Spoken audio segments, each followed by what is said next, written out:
Yeah, and speaking of officiating and so forth, officials in Iowa City gave you a bit of a reprieve in the Western Division race. So now Wisconsin again controls its own destiny. Your thoughts about the Western Division race going forward? Then I'll turn it over to Steve and Tony.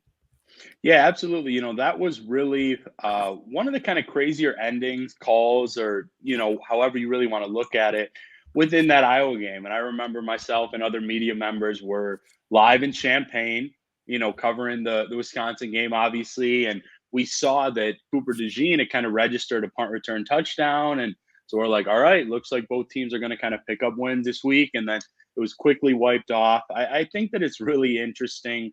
I still think the Badgers are a better team. I just think that they kind of played a little bit into Iowa's style, or I guess not kind of following how Wisconsin should maybe usually play against Iowa to kind of win that game a couple weeks ago here in Madison, which was really interesting. But I think it's really just going to come down to QB play. I think it's obvious, but right now both teams are kind of playing their backups due to injuries. Obviously, it'll be interesting to see if Tanner Mordecai does come back, but Braden Locke has looked great. Deacon Hill for Iowa, maybe not so great at times. I think they probably have a little bit of an easier schedule, does Iowa, but both teams have very winnable games in November. So I personally, guys, I see this going down to the last week of the college football regular season. Yeah. What is Ohio State fans will be go ahead, Steve. Go ahead, Jane. Go ahead. I was going to say the Ohio State fans will be rooting for Wisconsin every week except for this one because of the tiebreaker that goes on if there should be a three-way tie with in the Big Ten East. So tell us about the quarterback then, because I believe Braden Locke, who I believe he went to the same high school as Jackson Smith-Njigba out of Rockwall, Texas. So Ohio State fans would recognize that. But redshirt freshman, I believe. What are we going to see from him?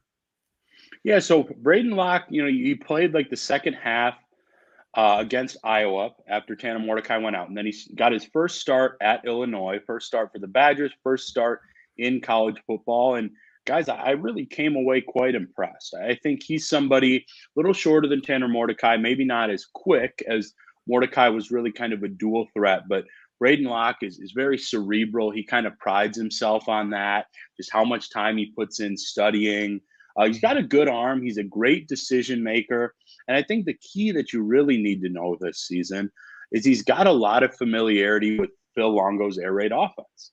High school, he ran a very similar offense. And as a freshman, before transferring to Wisconsin, obviously he was a true freshman then, he was under Mike Leach, one of the top air raid guys that's really associated with kind of much of his time there and that program, obviously. So I think he's made it pretty seamless coming in. There are some learning curves, maybe sitting a little bit long in a pocket here and there, not feeling something. But overall, I think he's impressed. I think the team has really rallied around him. And again, one start and one win so far on the road for the young Braden Locke.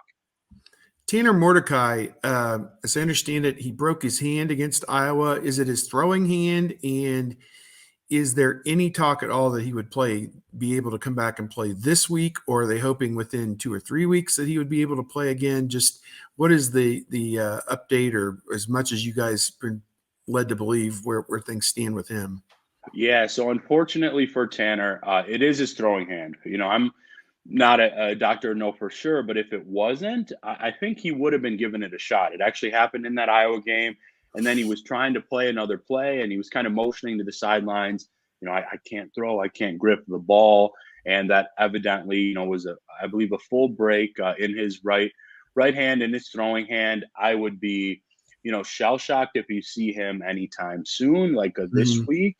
But we were kind of told, and this kind of lines up from what I've heard a little bit, just kind of trying to ask around. I think there's potentially some optimism for a return eventually, but for the next week, 2 weeks, maybe 3 weeks, like going into mid to late November, I think it's the Braden Locke show. And what I found really interesting over the weekend, it's not a shocking thing, kind of being around these kids and knowing how they operate, but Braden and Tanner are very close. They've been really close off the field. They've really supported each other. And I think it's a great thing. It's a tough spot for Mordecai, his likely last season of college football, kind of a fringe draft pick type guy. And I think it's really cool that he's been so supportive of Braden, and Locke has not shied away from giving Tanner really some credit and some praise the last week and a half. Ches Malusi, I saw he didn't play against Illinois, but he has 300 yards this year. Is he out? What's his status, I guess? Because he and Allen together make one of the very good running back tandems around, I would say. Yeah, absolutely, Steve. I think that honestly is one of the best in the country because they're just so different in some of their skill sets. Unfortunately, Malusi will be done for the year. And this was supposed to be his last year of college football. He will kind of have the opportunity, if he'd like it, to come back for, I think, what would be a sixth year. Originally a transfer from Clemson. But yeah, he got pretty severely hurt, lower body injury at Purdue, I believe that was. And yeah, that was a tough blow, not only on the field, but like Mordecai, he was a pretty big leader for the Wisconsin team. Yeah. And I understand that even though Jackson Aker only had 2 carries against Illinois, that people were impressed with him once Malusi went down, that he could be a bit of a change-up back. Yeah, I think that Akers got the size and the skill set. I think what's just a little bit interesting is, he and Braylon Allen are both kind of power backs, whereas Malusi, he could catch it out of the backfield. Maybe not speed necessarily, but he's fast, but certainly kind of more of a dynamic option. Whereas Aker and Allen are similar. But I do think he can absolutely play at this level. I just think there's a lot of kind of trust and confidence in Braylon Allen right now, not only kind of from what he's done already in his career, but, Coach Luke Fickle has not been shy about saying Allen's really shown Fickle and the staff something the last couple of weeks, even though it's this air raid offense. And I think Allen has 54 carries, like combined the last 2 weeks. He had about 30 at Illinois, just under 150 yards. So he's somebody that has played a lot of college football, but doesn't seem to be slowing down by any means for this Badgers team. Steve and I have both dealt with Luke Fickle over the years. I'm just wondering your perspective, your thoughts on him, your first year there, and what have you seen from him and his, I guess, ability to create a resilience for in this program that maybe was missing? Yeah, so it's really interesting. It's Fickle's first year here, and it's actually my first on the beat. I went to school here, so I'm very familiar with the program. And I think you have to kind of be here and be covering to really understand, some things got a little bit maybe stale, not with Fickle, but before that, just in terms of whether it was some schemes or maybe not as much juice in recruiting or, even some of the fan support. I mean, I'm around it now every day, and it's certainly kind of been raised by Fickle and this recruiting staff and really everybody. What I think he does so well, and obviously Paul Christ, Coach Leonard, and the previous staff did a great job for many years. I just think, things slow down at times, and that happens in college football. But what Luke Fickle and the staff do, I think, again, it's off the field. The recruiting has been some of the best Wisconsin has ever seen. And on the field, it just seems like his energy levels with the team at practice, going into games, I think those are very high. I think he's assembled a terrific staff. And I think you're seeing, it's not linear, but just about every week kind of progression in some areas that maybe needed improvement. Like the defense got off to a bit of a slow start early on, I think specifically against Washington State, Georgia Southern, some of my first games on the beat. But recently, I just saw the statistic yesterday. Wisconsin, I believe for the last month or so, has been top 10, along with Ohio State, along with Michigan, like you mentioned, in the least amount of points per drive allowed defensively. And I think that kind of matches the eye test. I think Fickle, obviously plenty of a defensive background that you've seen at Cincinnati. Coach Tressel, I think that unit's been really good. And I think it's something Steve and I agree when we kind of did some of our preview stuff this week, that's probably more of the strength of this Wisconsin team right now, a little bit ahead of the offense. Nick, we heard different kind of style, different style between Luke and Paul Christ, just a smidge. Yeah. Yep. Definitely. And again, I covered Coach Chris and that staff when I was a student here. So I think, I mean, you've seen some terrific years, but it's just so much is changing in this game, whether it's college football, college basketball, the NCAA as a whole. And I think that Fickle's somebody that's very, with the times. I think while he still has that energy, from my experience, he's still really good at connecting with people. Something I really like to see in a head coach. I was previously at Iowa State with Matt Campbell. That's something he's obviously very good at. So I think that's something that's really important in this day and age. And whether they win or not, or this week, I think that the trajectory for this Wisconsin program is back on the path it should be, kind of going that way. And I think that's what took some of us off guard when Paul Chryst was let go, is that even though we consider Wisconsin a roughly top 15 player nationally, that although the standards are high and they expect to compete for Big Ten championships, that they're rather conservative, that it's just maybe that the on the field product translates to the rest of the program.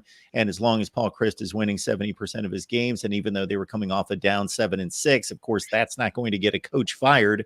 But yes, I was impressed with the just analysis of the changing landscape, and we need to upgrade and we need to get better. And this league is changing for newcomers at that point too. And maybe they knew more about others headed in this direction from the West Coast. And hey, to stay with the times and compete, we're going to have to upgrade and, galvanize this program. I did want to transfer that to the talk during the offseason about the updated offense, change in offensive philosophy with Phil Longo.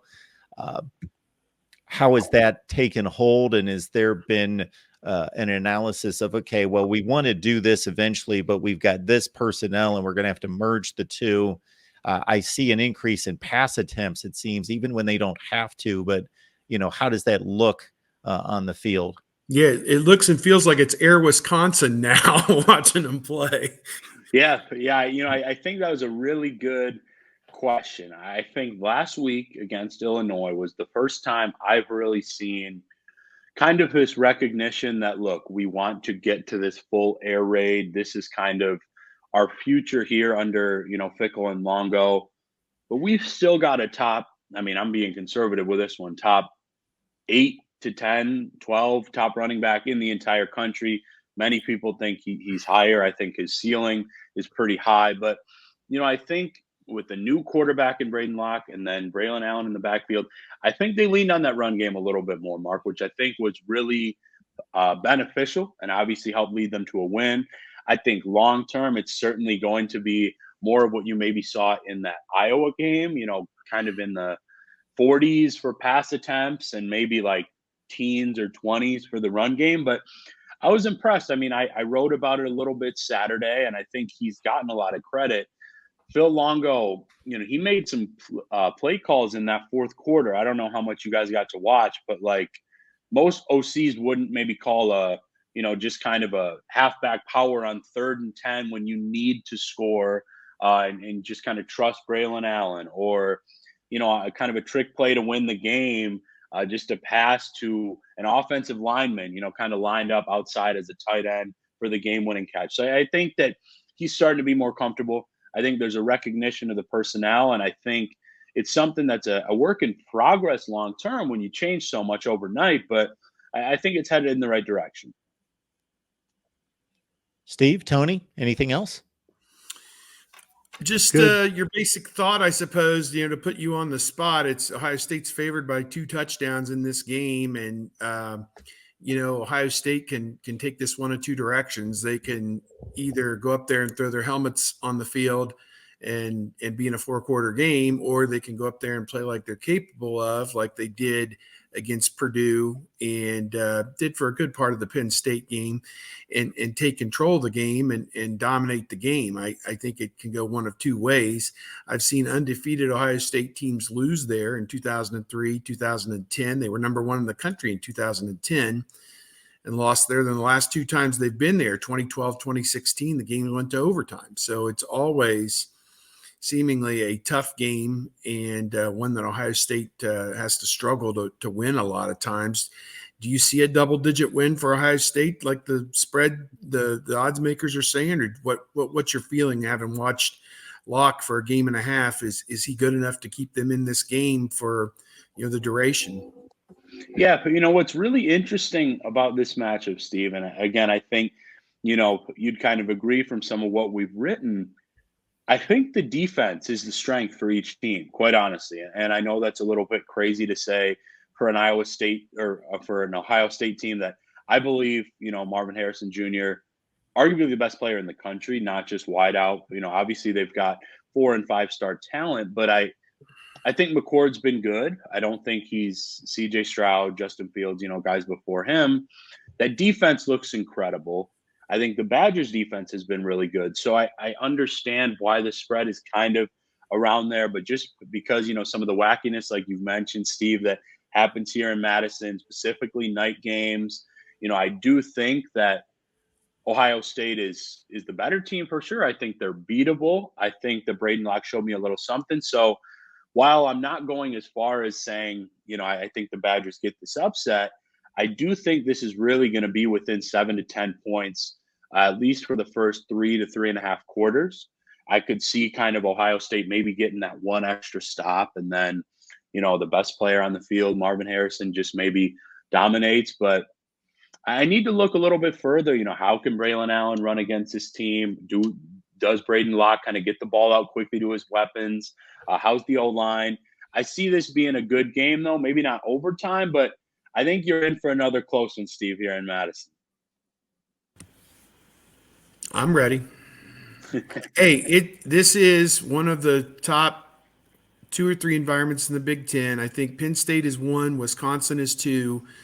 I can't really rate Ohio State because I go there so often. I'm just kind of thinking more in terms of the other places that we go. I think Ohio State would be in the top 3 or 4, particularly for a big game. Ohio State's good. Nebraska would also be up there. Those are my top 4. But Penn State is clearly number 1, I think, for, the big game for, to go on the road and try and go in there.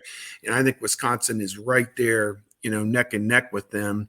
And, then Michigan and Iowa maybe in the next tier. And then everybody else is well off that pace. I think you got 6 halves and the rest are all just kind of But, I'm first time we've been there since 2016, so I have to remember my way around Madison this weekend. And I posted a question on their message board at Wisconsin site about places to go, and they had some good suggestions. So we'll see if we can look into some of that.